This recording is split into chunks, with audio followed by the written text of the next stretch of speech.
Listen up, real estate investors, entrepreneurs, and agents. You're in the right place. Unlocking the secrets to real estate investing and entrepreneurship. Welcome to the Titanium Vault, hosted by RJ Bates III. Here's RJ.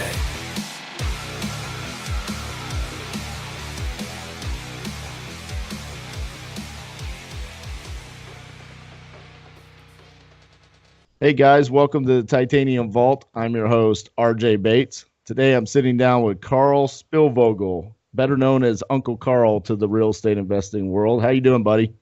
Doing great. You? Man, just another day in real estate investing paradise. I'm over here analyzing deals, making offers, doing all the crazy stuff that I preach every week to all of our listeners to do. So, but definitely looking forward to sitting down with you today.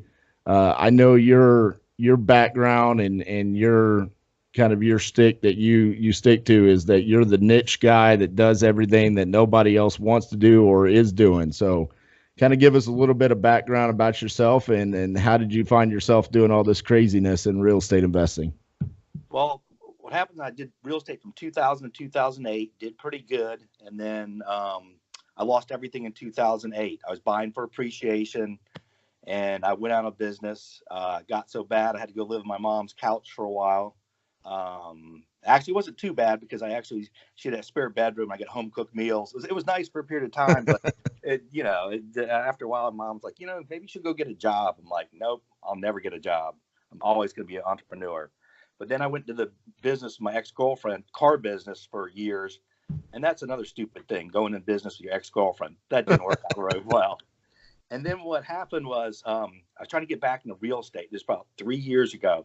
I was going to all these real estate meetings. I ran into a buddy of mine, Mitch. We've done some deals together. I know him for years.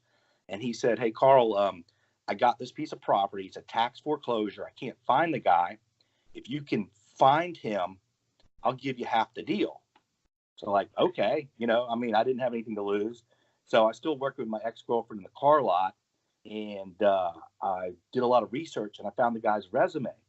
And it turned out he was a used car turnaround specialist. And that's what he did. So I called the guy up and said, hey, I've got a used car dealership. It's struggling. And, I'd like to hire you as a consultant. So I ended up hiring the guy. He gave me a great deal, $500 the weekend. He came up. I had to pay for his hotel, everything. So I called Mitch up and said, hey, guess what? I found the guy and he's at my office. And Mitch said, you did? So Mitch came in, met him, we talked to him, and I sort of got to know him. So I hired this guy and the chance to know him so I could get the deal. And then he asked me any property in Charlotte. He goes, no, I don't have any property in Charlotte. So he went back to Columbia. And then I called him the next day and said, hey, we did some research, found out you still have a piece of property that's going to tax sale. He goes, that's funny. Someone just called me and offered me $35,000 for it. I was like, oh no. I said, I tell you what, you know us. I'll be down to Columbia and we'll pay the same amount. And he said, come on down. We went down. We signed the contract to buy it for $35,000. And then we closed on it and we had a realtor sell it and we made $58,000 in 3 months. Wow. You know what? We're only 3.5 minutes into this interview, and you're already the first person that's ever said that they hired someone so they could buy their house. That's awesome, man. So, how did you come up with that? How is that like your first option? I've never thought to do that before. I don't know. I just thought let me meet this guy. The car dealership's struggling. It'll be a win-win situation. I thought it was the right approach. I don't know why. I just came up with it. I'll just hire him for a weekend and get to know him. And it worked out and we got the deal and we made $58,000 and it's just like, hey, this is pretty good. I got another one for you. I'm like, okay. It's like it was another tax delinquent. This is where we make our stuff. Pulled it up and said, okay, the father passed away. There are a couple heirs. I did the research and I tracked down one of the heirs. And what I did is I went and I left FedEx packages on the door, notes and stuff. And then we use a thing called Bin Verified. It's a skip trace program. So I pulled her up. I got on her Facebook page. So I'm sort of stalking on her Facebook page. Turns out she's a big Carolina Panther fan. Okay. And I had gone to Super Bowl the year before. So I put on my Super Bowl hat, my Super Bowl jacket. I go down, knock on her door, start talking to her and say, hey, you notice we've been leaving you these FedEx packages and stuff. We want to talk to you about your property. And we start talking a little bit. She said, did you go to the Super Bowl? I said, oh, yeah, it's great. You know, she goes, I'm a big Panther fan. So, oh, really? Okay. And anyways, we sort of talked and bonded. And then it turned out it was like her and her sister owned it. And it's going to tax foreclosure. And they just basically wanted to get rid of it. So we ended up buying the property from them. And then we sold it. We made $68,000 on that deal.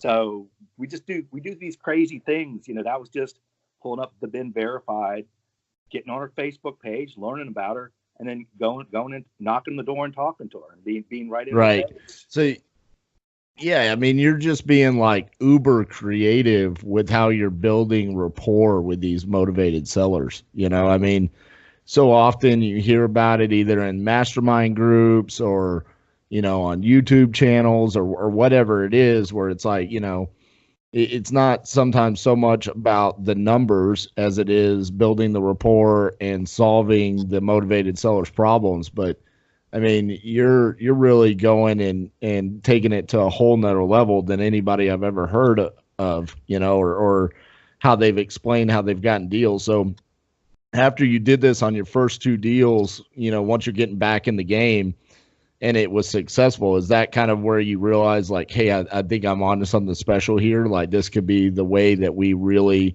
start locking down contracts, and it's like a part of your acquisition strategy at that point? Yeah, we've figured out that, you know, like we go after the niche stuff. We learned that, you know, the tax delinquents are and tax foreclosure are our best foreclosures, vacants, and we also find a lot of great deals just using a property lookup system, buying in the path of progress. But we found that by like diving, like we specialize in deals where people passed away or it's vacant and tracking down people. That's our specialty.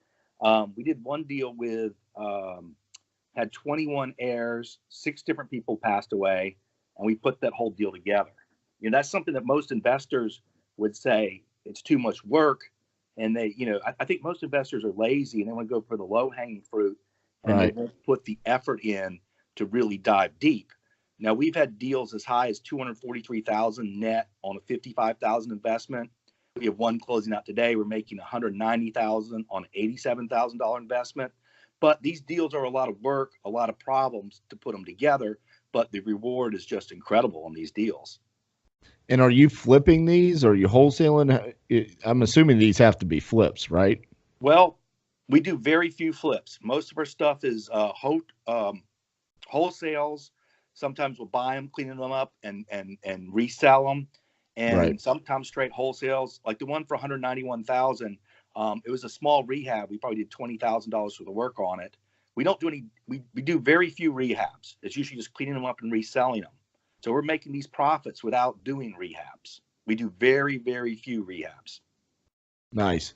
So yeah, I know that's become a trend for a lot of rehabbers, especially the past couple of years. You know, people are calling it wholetailing or, you know, pre-flips or, you know, stuff like that. I know a lot of rehabbers have even kind of taken the strategy of acquiring the property and then putting it on the MLS without doing anything, you know, just a simple cleanup and seeing what happens over the next 7 to 10 days.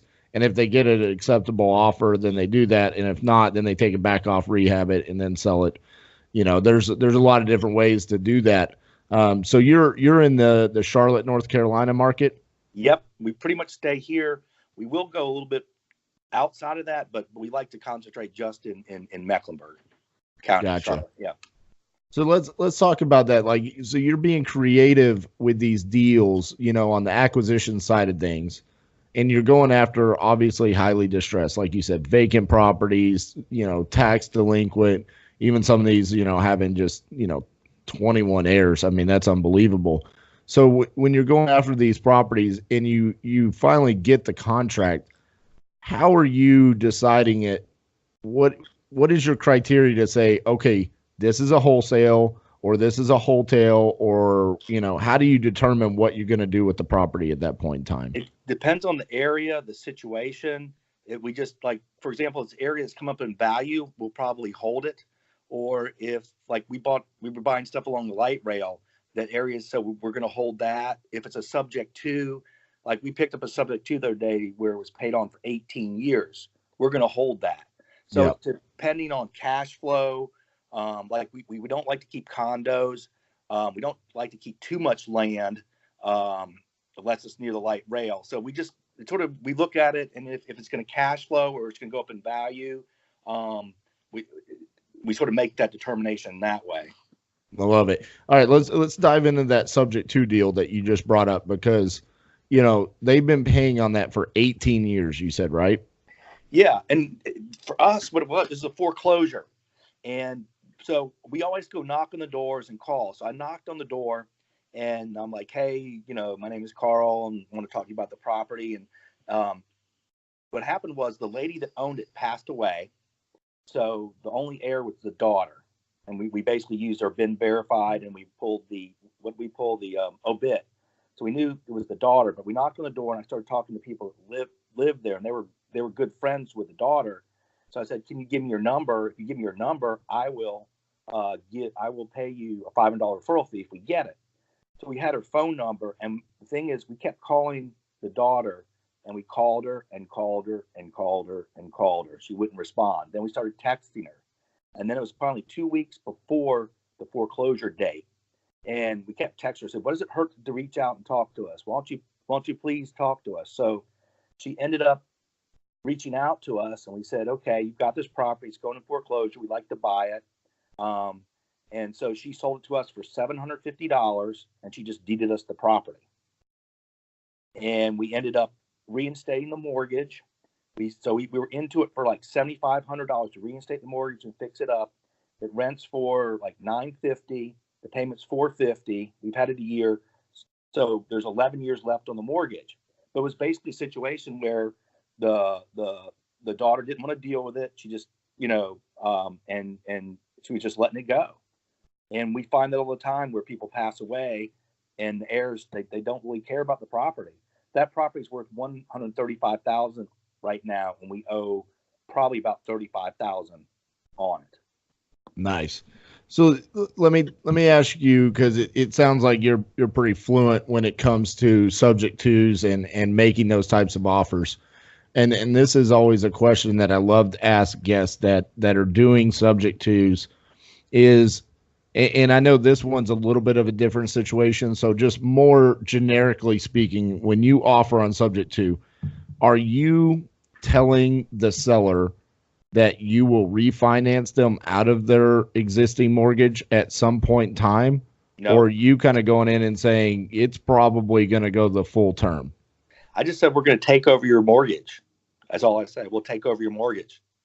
End of discussion. So have you ever had a seller say, well, you know, I'm in a bad spot now, but I'm probably not going to be in a bad spot in a couple of years, and I would like to buy another house. So, you know, I'm concerned about having that mortgage still in my name. You know, those are things that I've run into before. And so we've always kind of put if they bring it up, then we'll put something in the purchase contract that says, you know, okay, we'll refinance this within 5 years or 2 or 3 years. Because a lot of times, you know, even if we're going to hold it, we'll do a cash out refi just to get some of the cash out of the equity. So have you ever come across that before? Back in the day, I did, but I've only got a couple subject twos now, and I haven't had that problem. But they will at some point.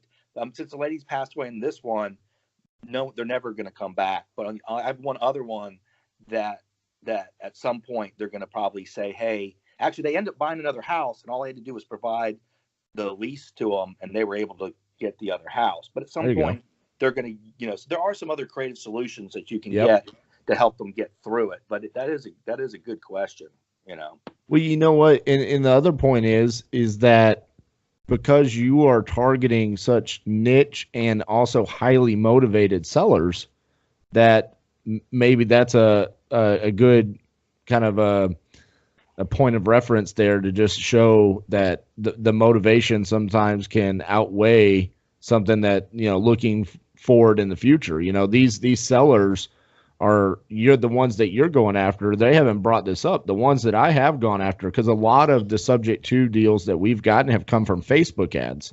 And so it's normally just the ones that we've gotten have just been, hey, I'm behind a couple of months and I don't want to go into foreclosure and I don't have a solution on how I can fix this. And so we've done a subject to. And it sounds to me like you're going after deals that are, it's not only they're behind on payments, but there's also death in the family or, unwanted inherited property, all kinds of issues there that you're also solving a different pain point. So, there, kudos to you for digging deeper into the motivation level and creating a better situation for you in the long run as well. Yeah, I mean, a lot of these deals have multiple problems. Like our biggest deal ever, where we made $243,000. This started out. It was a vacant house that squatters moved into, and it came. We got the lead from a bird dog. He was pressure washing houses in the area, and he works for us part time. And said, "Hey, Karl, this guy passed away a few months ago, and the house, some squatters moved in." So we're like, okay, it sounds like the perfect one for us. So what we did on this one, we pulled it up, and we basically pulled it up and found out that his wife had passed away for him. So that meant her whole side was out. Since he passed, and there was no will, since he passed away, it would have gone to his brother. But his brother passed away in 1973 in Crete in a plane crash. So then it went to his two sons. So what we did on this one, we hired a genealogist to help us figure this one out. And I went all over town. He had a couple distant relatives in town, knocked on their door, and they didn't even know he was deceased. So that was sort of weird, not very close family, but they gave me little bits of information. But I worked on this deal off and on this for 9 months trying to figure it out. And what happened was I tracked down, there's a niece that he had given a lease on the property to 2040 for $1. So I went and knocked on her door, and she said, "Hey, I moved in with some people, they're druggies, they kicked me out." So I bought her lease out for like $113. This is just the hopes to get the deal. And I don't think the lease might have been valid anyways, but I still bought the lease out. But the whole key was finding these two kids that were the rightful heirs. And what we did is we searched and searched and searched. We couldn't find them. We're really good at tracking down people. We're like, what's the answer to this? We can't find these kids. So one night, I think it was after 8 or 10 beers, I was like, hey, what if the mom got remarried and changed the kids' names? So what happened was we got stuck, we pivoted. So we had our genealogist pull all sorts of articles all over, and she found out that the two boys, the sons, their mom got remarried to a police officer, and they changed the boys' names. So at that point, we were able to track them down through Facebook, track down the mother, and track down the kids. So this is a whole lot of work on just the hopes to get this property. I mean, we spent a lot of time, and even my business partner was like, "Karl, don't you think you should give up on this?" I said, "Nope, I'm gonna get this deal. I'm gonna make this happen." So one of the most important things before we gave them the offer was I call setting the table, telling them what's going on. So I said, "Hey, first of all, you guys are the rightful owner of the property." I mean, I told them that. I said, your dad would have been the rightful owner. Your Uncle Frank passed away. I said, "Look, I know your name used to be X and now it's this." At first, they thought I was trying to scam them. So they called their mom and said, "No, this is legitimate. Your Uncle Frank did have a property." So after we went through the whole thing, I said, "Hey, here's the problem. One, there's a city code enforcement on the property. Two, your uncle died without a will. So he died intestate. There's chances some liens and judgments could attach, and we have to straighten the title out. Three, it's going to tax sale in 2 weeks. And 4, there's a niece that has this lease." So I said, "There's a whole bunch of problems here. We'll give you guys $35,000 for the house." And I sent them pictures of the house. By then we got the squatters out, but it was a mess. And they said, "Well, you know what? Normally we would negotiate, but this is found money. It sounds like there's a whole lot of problems to solve, we'll go and take the money.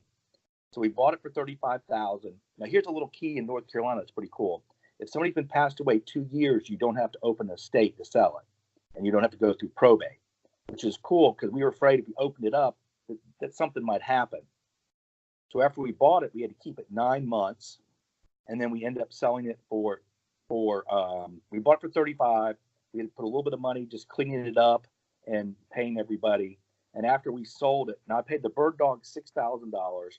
We sold it for $310,000, and we walked away with $243,000 on that one property. That's incredible. You know, when you were making the offer for $35,000, I think this is something everybody would struggle with, right? You're looking at a property that you can sell for $310,000, and I know you did a lot of work, but how did you come up with $35,000 as your offer? We just pulled it out of the air. I mean, because I think a lot of people probably would have offered, I don't know, 140, 150, maybe 150. You know, Yeah. I mean, Well, it had a lot of problems. Here's the thing, too. We were taking a chance because, there was no will. There's a slight chance somebody could have jumped out with a will and said, no, this is my property. There could have been some issues. So I explained to them, we're taking a risk. We may have to keep this property as a long-term rental if we can't clear title later. So, but I think it's if it, and at the time we only thought it was worth about 200. We didn't realize it's worth that much. It was in a great neighborhood, right, but the house was in really bad shape. But I think the reason, we just gave them the reason. This is why we're giving the offer. It has all these problems. If you want, you can take it on and solve it yourself. And they're like, we can't solve that. right. So when we're making these lower offers, it's because there's problems that they can't sign. Like if there's multiple heirs, plus I said, we have to put all sorts of documentation together to prove you guys are the heirs and everything too. So that's why I think people take these offers, because, they couldn't have solved all these things. And then there was going to tax foreclosure in 2 weeks also. So that's how I think we justify our offers, as well, yeah, but also think about the fact, I mean, you said something that was pretty profound there, or the seller did. They said this is found money. Yep. Like they didn't even know this property existed, and you're getting a call. It's two siblings. I mean, who's going to argue with, hey, I'm going to deposit $17,500 into each of y'all's bank account for something that you didn't know existed? Yeah. I mean, at that point in time, if you kind of break it down to them that way, and then it's like, this is a world that you don't work in. You don't know how to solve these problems because I'm a professional and I don't even know if I know how to solve these problems. But you're going to get this money. I mean, yeah, I could see how that would work. It was just, I was curious how, you came up with that number, because just to be quite frank, I think a lot of times as investors, we underestimate the value in our problem solving skills. Yep. And we overpay for things because we become nothing more than mathematicians with our little formulas. And we say, here's what the property's worth, and then I'm going to multiply it by some random percentage because that's what the guru told me to do. Yeah. And then I'm going to subtract the repairs, and then that's my offer on every single property, instead of really diving in and saying, this property is a little bit different. I have had to work my ass off for 9 months to track down all these different things. I had to get drunk one night to figure out that maybe the mom changed the kid's last name. All these things that you went through, that's time invested. That's opportunity cost, and that's where you really capitalize on it. And that's why it's your biggest deal to date. Yeah. And then another thing I told them too was I said, hey, look, it goes to sale in 2 weeks also.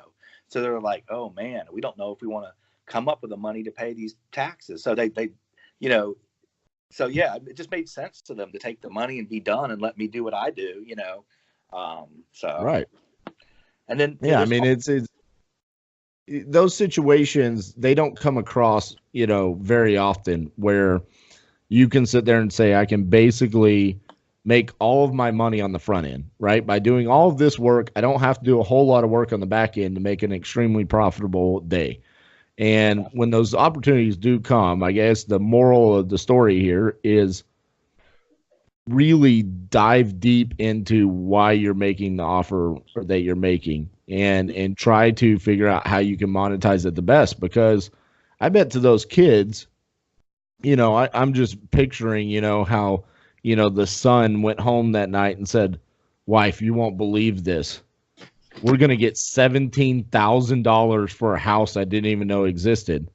Yep. Now, he was probably just as excited for that $17,000 as he would have been if you had offered $100,000 for the $50,000, because it's no different. It was just, it's like a scratch off ticket. It's like, oh my God, I just won $17,000.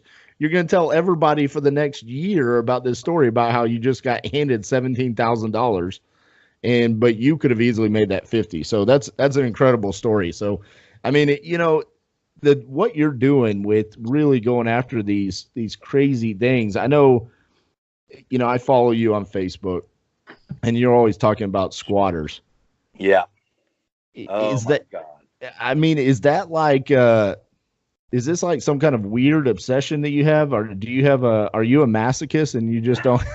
I don't know. We've got like 5 or 6 squatter deals, and we like the hard deals. A lot of these houses. Is a squatter like something that you're looking for? Is that like you said, your bird dog actually said, hey, there's a squatter in this house, and then that's what kind of intrigued you to go after it? Is that like something that you teach your bird dogs to look for? No, he just was pressure washing, and the lady told him, hey, this house, the guy died, and we don't really look for squatters, but a lot of these houses come with squatters in them.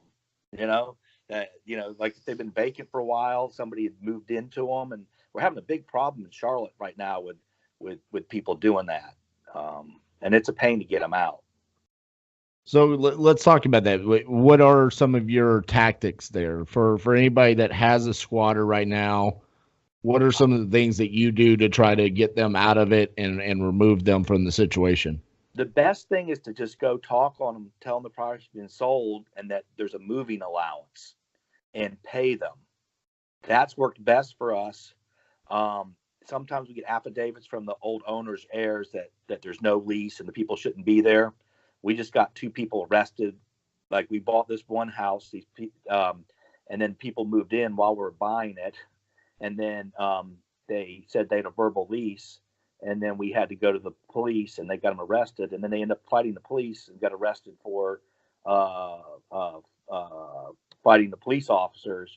But the best thing is just to pay them to get out, go talk to them, and try to work out something, because it's a huge problem. It's hard to get people out. Squatters have a lot of rights, so it can be difficult. Right.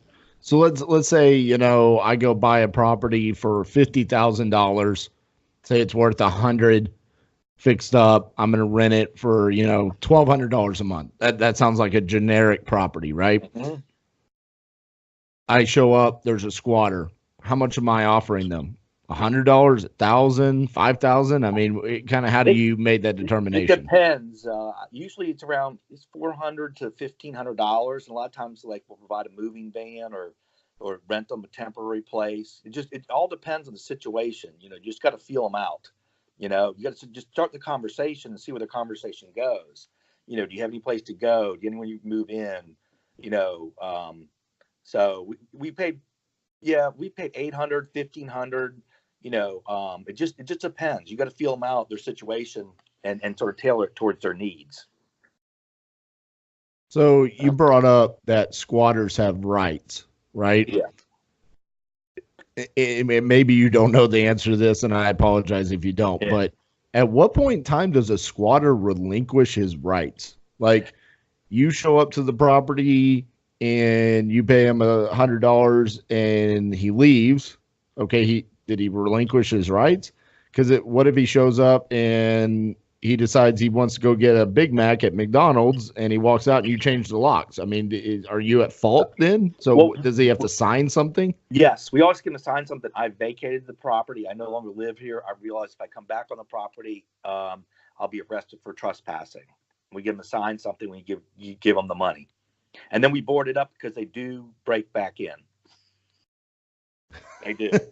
Many a times we've given people money and they come back in and break back in. So that does happen. So Wow, it's crazy. Oh, have you ever tried to convert a squatter to a paying tenant? We are doing that right now. I love it. We just bought this property. Get this, for $2,500 from the owner. It has a $75,000 mortgage that hasn't been paid on in 8 years.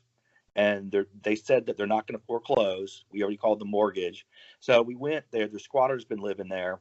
And my business partner's a little scared, but I'm like, screw it. I'm going to go talk to him. So I just went up and said, hey, we just bought the house. And, we wanted to introduce yourself. We're the new landlords and everything. And just wanted to talk to you about the lease. And they're like, yeah, my aunt told me that we could live here, but eventually be sold. And they said, well, we want to stay. And I said, well, how much are you going to pay? So we're negotiating with them to stay there. And we're probably going to rent it to them for half the amount because we don't want it to go through evicting. We don't have to go through all that stuff. So right. they're probably going to pay $500 and it's worth, the rent's probably $900 fixed up. So we're like, so we're going to try to convert them over. I think we can on this one, but usually you can't. But, that's an interesting story where the owner just, there was another tax delinquent. We paid him $2,500. We own it. And the mortgage is not going to foreclose. They even told us we were not going to foreclose on you. So we have on this one, we have several choices. So you can make us offer to buy the mortgage or cancel the mortgage, or, you can just pay us something or whatever. We're not going to foreclose. So we're just going to rent the thing out, and see what happens. I really don't know how that deal is going to turn out. See, sometimes we do deals and we're like, we don't know what's going to happen, but we're going to figure it out, And for $2,500 right. invested, and then if I can get some rent for a while, how can I lose? Right. Yeah. I mean, it's a very small risk for what could potentially be a huge gain on the back end if the dominoes fall right. Exactly. We got one deal. I'm gonna jinx it right now. It's closing out today. This is a pretty cool deal. It turned out it was a tax delinquent. Okay, and it was in a LLC. Okay, the LLC was defunct. Okay, they didn't pay their the stuff. So we tracked down the previous owners. It was a husband and a wife, and they deeded it into this LLC. So we tried to track the husband down. We couldn't find him. He was very elusive. We tracked the wife down, and she really wouldn't talk to us. But then we ended up talking to her mom to find out what the situation was. And she said, yeah, there's a $750,000 lien against the property. She just wants to forget about it. It was, a bad situation. So we pulled up the information. It turned out the lien didn't attach to the property because they put it in the LLC before the lien came. We were like, okay, this is cool. So we tracked her down. We kept calling her. And we finally said, look, just meet with us. Let's talk about it. So we met with her and we made it. She's like, I don't want anything to do with this. I'm done. I've got these liens. I just don't want to think about it. And so we said, what if we give you $28,000 up front and we bring you in as a partner? She said, why not? So we paid her $28,000 up front and we're giving her 18% of the profits. This is a deal she's going to walk from. She's like, I don't want anything to do with it. So we got the defunct corporation. There's a thing called winding down a corporation. So we're able to use that clause, even though the corporation is defunct. And we also had to prove that she got the property in the divorce. So we had to get the divorce decree. So we got the divorce decree proving that she had the rights. It's a long story, but we ended up getting the property, getting title insurance. We paid off the taxes. And this is one of the ones we renovate. We spent like 20, 25, 30,000 renovating it. It's closing out today. Our share is going to be $190,000 profit. She's getting another $35,000 check. It's being sold for $325,000. Wow. So that's going to be, and we have $87,000. I think is our total invested in this deal, and we're going to make about $190,000 profit And what I love about this is she was going to walk away from the deal. She was going to get nothing. Right. Single mom. She needed money for her kids are going to college. So she's got money for that now. And she's getting a bonus, and we made money. So I love deals like that where it turns out where we make something out of nothing and everybody walks away happy. And it's just, I can't wait when we get the check the next couple of days. I can't wait to call her up because she doesn't know how much she's getting. You know, she's probably not realizing that, and go down and take her to lunch and hand her that certified check. Oh man, that's awesome. I love when you can do deals like that. It just warms my heart, you know, to be able to do stuff like that. Yeah. Well, that being said, I think that's a great story to kind of transition to. I know you have a new mastermind that you're creating, and I'm assuming there will be opportunities for people to kind of learn from you and network with you and you know, try to grow their repertoire to learn how to do some of these crazy things that you're doing and help out other people. So share that with everybody and tell us what this mastermind looks like. Yeah, it's called it's Uncle Karl and Friends Mastermind Group. I think Google Uncle Karl and Friends Mastermind, and it's only $105 a month. We have 4 Zoom meetings a month, not a week. And then we also have a Facebook page where we share ideas and everything. And it's basically me talking about these different deals. Like, we've learned so many cool niche things. We do partition sales. We'll buy a part of a property. We do land subdividing. We do we just did a variance, land assemblage, excess proceeds. We can teach you how to buy a judgment. We actually rented somebody's judgment and foreclosed on the property and paid them $2,000. We've got all these creative, crazy ways. We specialize in vacants, foreclosures. I did a whole thing on just how you can use your property lookup system. Everybody's got a property lookup system and how you can make money just pulling up data from that. But it's $105 a month, and it's way too cheap for the knowledge. But it's also, friend, I'm not good in all areas, so I'm going to be bringing different friends on in different areas too, to show people stuff. So for $105 a month, please join. There's some really good information we're going to be sharing.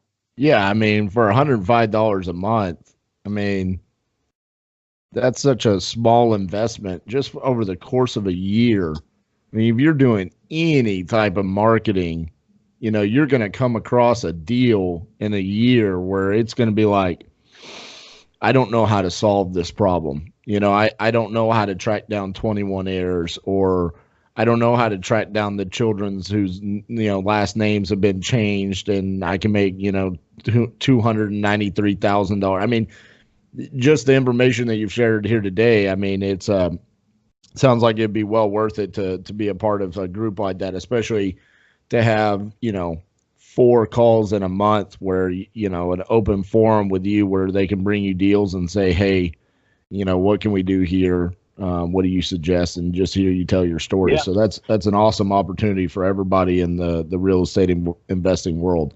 And so we're also going to be joint venturing with people too. So if you have deals that we can joint venture on and work, and we'll also, some deals we can just consult and get a fee, but you know, you're going to be learning some really cool, like, there's so many cool stuff you can do with judgments and liens. I mean, I don't know, I could go on for hours about the different little niche stuff out there. I just love it. It's so much fun just putting together these crazy deals and stuff. Yeah, man. And, you know, for me, I had the opportunity this past week to listen to Gary Vaynerchuk speak at Max Maxwell's event here in Dallas. And Gary talked about, you know, if you're making $100,000 a year in a job and you're miserable, but you would be happy making $36,000 a year, do that. And I can hear like the joy in your voice of solving these problems and diving in. Like, this is something that you truly like enjoy. Yes. It's almost like you're in it. You're an investor, but it's like a side product to also being like almost a private investigator. Exactly. You know, it's like that's where you're actually getting excited. And then it's like, oh yeah, and by the way, we made $200,000. But what I really enjoyed was this how we tracked it down and we got creative and we made this deal. And you know, I told one of my partners the other day, I said, I really enjoy playing the game. Yeah. Like, you know, there's so many real estate investors that I hear at different masterminds where it's like, create the system so you can get out of your company. Don't work in the business, work on your business. And I'm like, yeah, that sounds okay. But I really like playing the game. Like I get a lot of passion from being creative and like analyzing the deals and talking to my partners and talking to sellers and trying to figure out how we can make deals work. You know, I'm sitting over here and it's a completely different style of being creative, but I think it's the same kind of creativity that goes into it. Like I'm looking at my list of deals that I'm working on right now.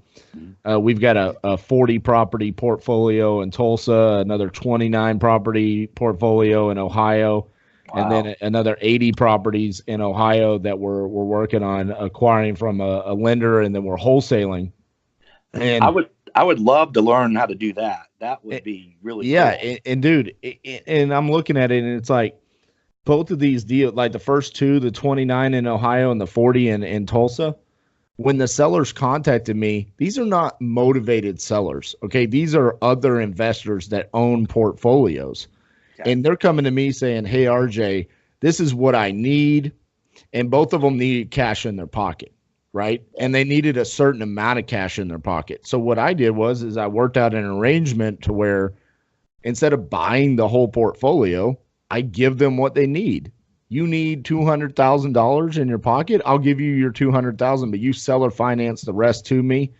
And then I'm working it out where, okay, this is when we're going to refi them out. And then we're going to go wrap those mortgages and owner finance them on the back end. And so it's like, is it the same thing you're doing? No, but it's still like, that's what I enjoy. I love it. I love it. Yeah. I mean, it's like, dude, I'm sitting over here and like, I get so excited just like messing around on the spreadsheet and being like, okay, what does this look like? How much am I paying a month in interest? And then what can I charge? And what does that look like over, a 30-year schedule? And it's just, find your passion, like there's so many different things that you can do in real estate investing.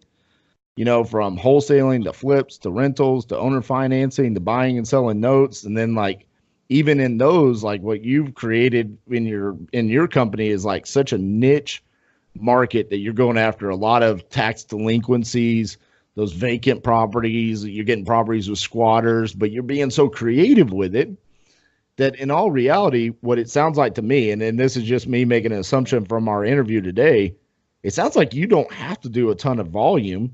No. Because you're making such big spreads on your deals. And that's why you're working in your passion, what you love to do.